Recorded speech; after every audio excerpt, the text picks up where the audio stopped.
but not the other way around. And I just can't imagine it.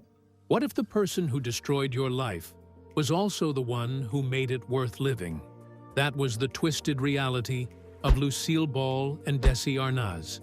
Their love was a battlefield, their marriage a roller coaster of betrayal and passion.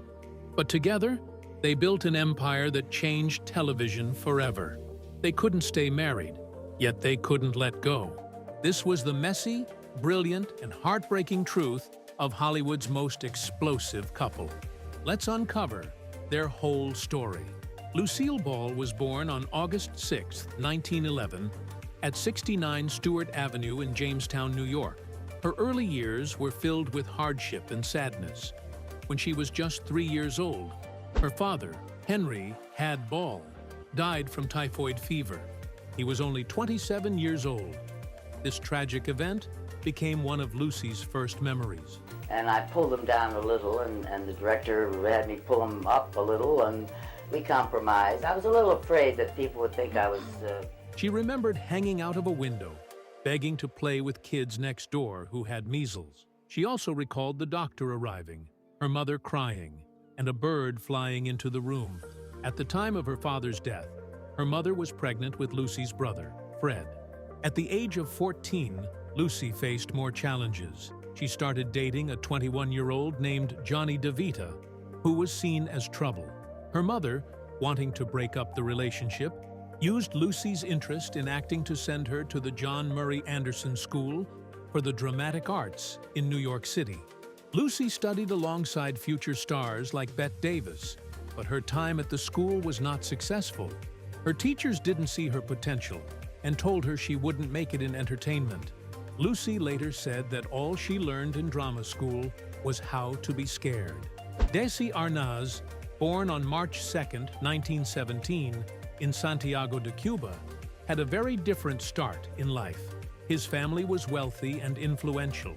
His father was a mayor and a member of Cuba's House of Representatives, and his grandfather was a top executive at the Bacardi Rum Company. Desi's family lived in luxury, but everything changed in 1933 during the Cuban Revolution. A mob destroyed their home, livestock, and everything they owned. Desi barely escaped, jumping into a passing car to save his life. His father was jailed for 6 months, and their family lost all their wealth.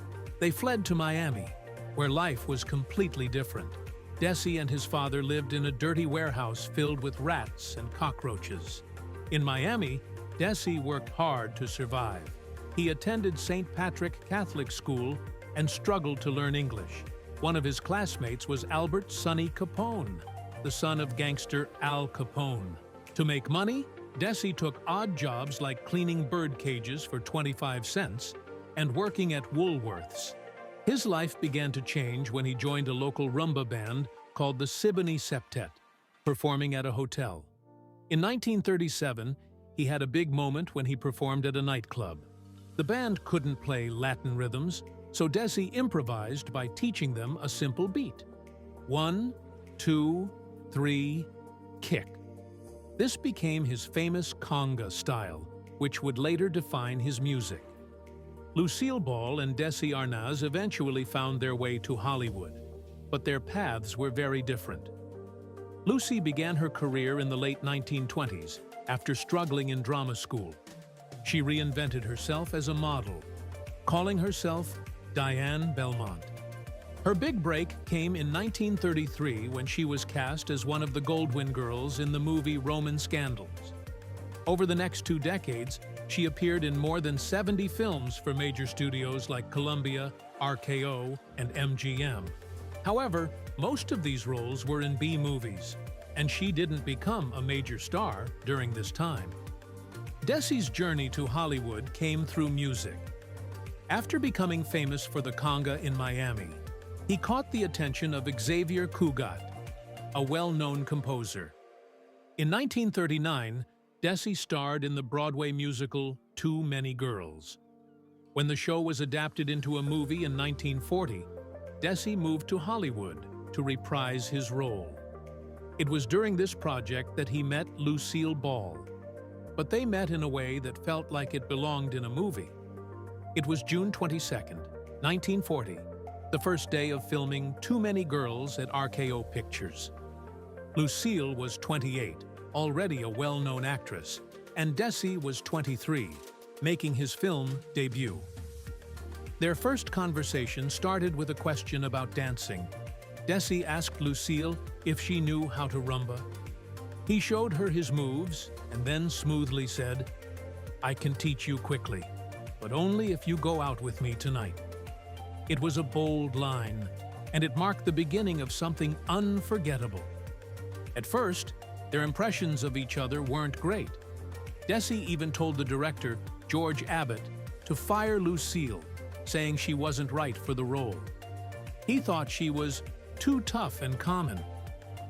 At the time, Desi was engaged to dancer Renee DeMarco and had a reputation as a ladies' man, known for dating famous women like Betty Grable.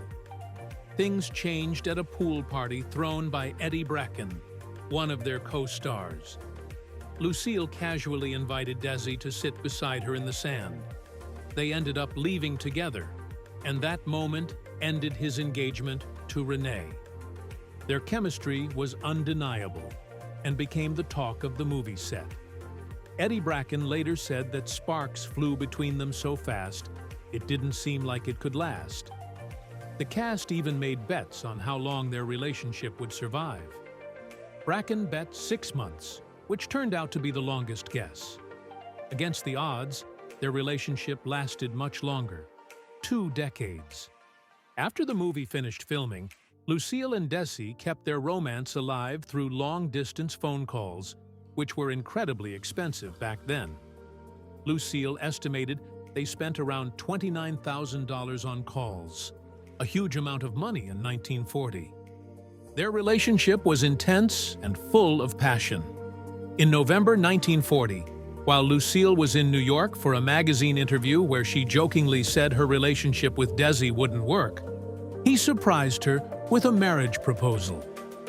Their wedding happened just as quickly as their relationship started. On November 30th, 1940, only 6 months after they met, they eloped to Greenwich, Connecticut.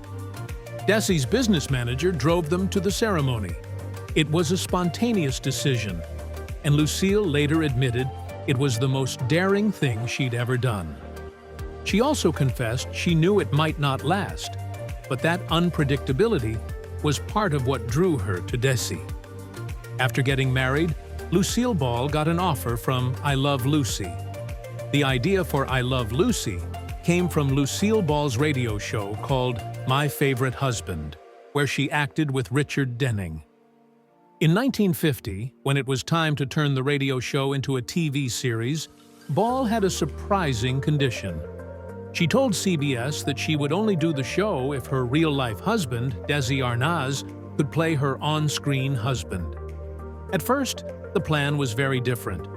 The show was going to be about a famous orchestra leader and his movie star wife. But Ball, Arnaz, and their writers thought it would be better to make the characters more relatable. They decided to make them a regular middle-class couple instead. They also created a backstory for Lucy and Ricky, saying they met in Havana in 1940. In this story, Ricky was a cab driver, even though he was a college graduate. There were big challenges getting Desi Arnaz cast in the show. During the 1950s, many people had prejudices, and CBS executives didn't think viewers would accept a red-headed American woman married to a Cuban band leader. One network executive even questioned it, saying no one would believe their relationship. Ball had a straightforward answer. Why not? I am. To prove their chemistry, Ball and Arnaz came up with a creative idea. They put together a live vaudeville act and toured the country. They even spent their own money to make it happen. The tour was a big success, and some of their routines, like Lucy's Seal Act, ended up in the show's pilot. When I Love Lucy finally premiered on October 15, 1951, it became an instant hit, proving all the doubters wrong. Within just 8 weeks, it was ranked 16th in the ratings. By the end of its first season, it was the third most watched show, with an average of 29 million viewers each week. The show was so popular that people refused to leave their TVs. Stores, doctors, and dentists canceled Monday night appointments because everyone wanted to watch I Love Lucy. Over the years, it has been translated into almost every language and broadcasted in more than 100 U.S. markets continuously for decades. In 1983, a Los Angeles TV station aired a 13-hour I Love Lucy marathon for Lucille Ball's 72nd birthday, and it stayed #1 in the ratings the whole time. By 2012, the show was still making $20 million a year for CBS, showing how much people still loved it. Behind the scenes, though, things were very different from the happy marriage viewers saw on screen. Lucille Ball and Desi Arnaz's real-life relationship was full of problems. Arnaz was known in Hollywood for cheating on Ball. Actor Roger C. Carmel once said Arnaz would chase after any woman between the ages of 13 and 30. One shocking story involved Arnaz coming home so drunk that he tried to seduce an elderly houseguest who was a friend of Ball's mother. Comedian Milton Berle said their marriage was full of arguments even during the show's production. Sometimes they didn't speak to each other unless they were on camera. The violence between them was just as bad.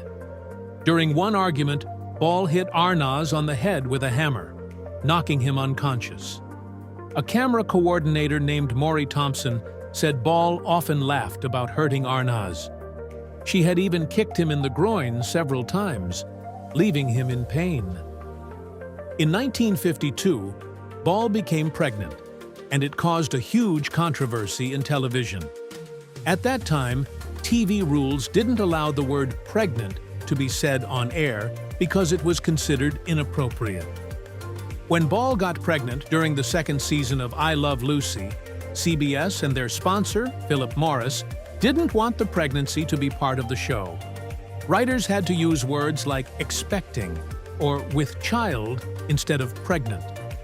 The episode where Lucy's pregnancy was revealed was called Lucy is enceinte, using French to get around the ban. It aired on December 8, 1952. When the birth episode, Lucy Goes to the Hospital, aired on January 19, 1953, it was watched by 44 million people. That was 73.9% of all households with TVs in America. More people watched Lucy's baby be born than President Eisenhower's inauguration the next day, which only had 29 million viewers. In real life, Ball gave birth to her son, Desi Arnaz Jr., by cesarean section just 12 hours before the episode aired.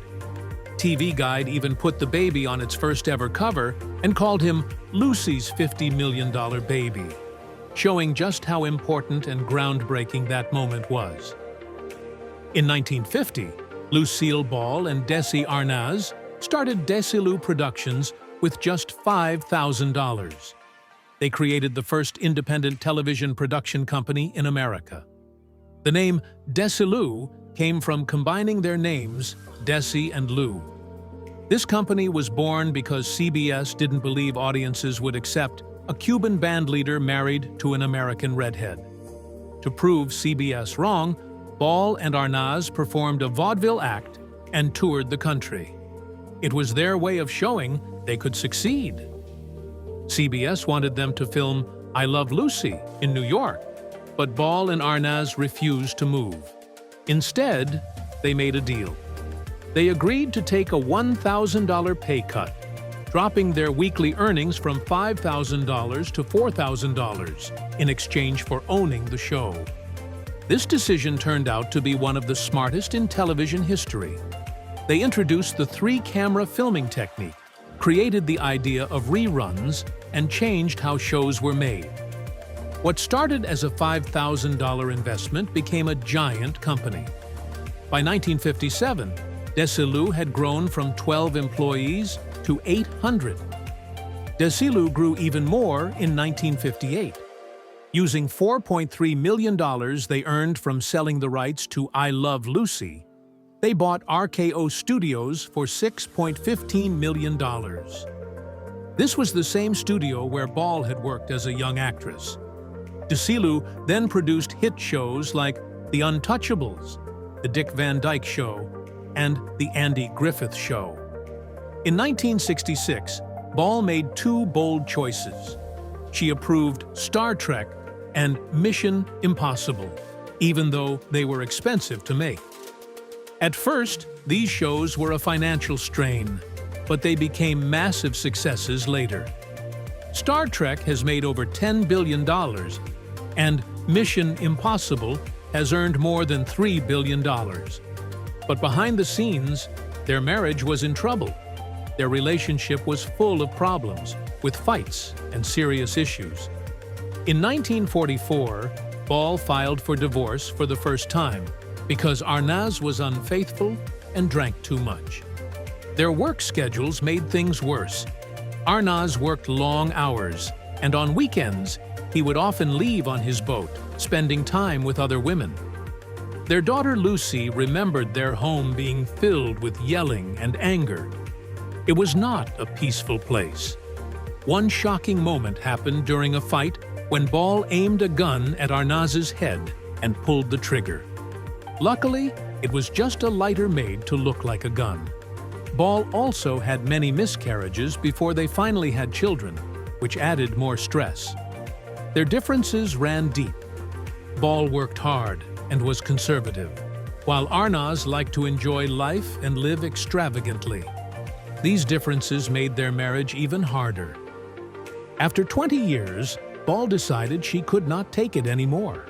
In 1960, she filed for divorce. Arnaz's constant cheating and drinking were too much. He was known for being with other women, something he had seen in his family growing up. Once, a magazine wrote about his womanizing. When Ball read it, she wasn't even surprised. She threw the magazine to Arnaz and said, "I could tell them worse than that." In court, she explained why she wanted the divorce, saying it was better for them to live apart because things had become unbearable. The divorce upset fans who loved them as Lucy and Ricky Ricardo on I Love Lucy. Many people couldn't separate the real couple from their TV characters. Ball felt sad about the divorce, saying it was her darkest moment because she let down so many people. Even though they divorced, they stayed close friends for the rest of their lives. They kept working together, showing how much they cared about their work and shared goals. Arnaz helped Ball start her new show, The Lucy Show, in 1962. Their company, Desi, supported Ball's Broadway play Wildcat, which ran from late 1960 into 1961. They respected each other's talents. Ball was great at comedy, and Arnaz was skilled at running a business. Together, they changed television forever by creating the idea of reruns and using a multi-camera setup for sitcoms. They filmed their shows instead of broadcasting live, and even took pay cuts to own the rights to their work. This forward-thinking attitude didn't stop after their divorce. In 1962, Ball made a bold decision that changed television history. She bought out Arnaz's shares in Desi Productions, more than 300,000 of them. She did this because she was worried about how Arnaz's drinking might hurt the company. This move made Ball the first woman to lead a big Hollywood studio, a huge moment in entertainment history. Running the studio wasn't easy for her because she had relied on Arnaz's skills with finances and storytelling. Still, she made big decisions, like approving Star Trek and Mission Impossible, even though they were expensive to make. Desi stayed in business until 1967, when Ball sold it to Gulf plus Western Industries, the company that owned Paramount Studios. After their divorce, Ball and Arnaz stayed friends, even though they both married other people. Ball married comedian Gary Morton in 1961, and Arnaz married Edith Mack Hirsch in 1963. Their daughter Lucy said they had a successful divorce because they never said bad things about each other and stayed close until the end of their lives. They were even seen playing together in a swimming pool years after their divorce, showing they still cared about each other. They spent weekends and holidays together with their kids, creating a peaceful and loving extended family. One of the most touching moments between them happened in November 1986. It was their wedding anniversary, and Arnaz was very sick with lung cancer. Their daughter Lucy arranged a phone call between them. Ball told Arnaz, "I love you," 5 times. Arnaz replied, "I love you too, honey." Just before this, Ball had visited Arnaz at his home. Lucy played old episodes of I Love Lucy for them, and they laughed together as they watched. Ball cried the whole way home after that visit, showing how much she still cared. 2 days later, on December 2nd, 1986, Arnaz passed away at age 69. Ball was the last person he spoke to, besides his daughter and a nurse. Their connection lasted until the very end.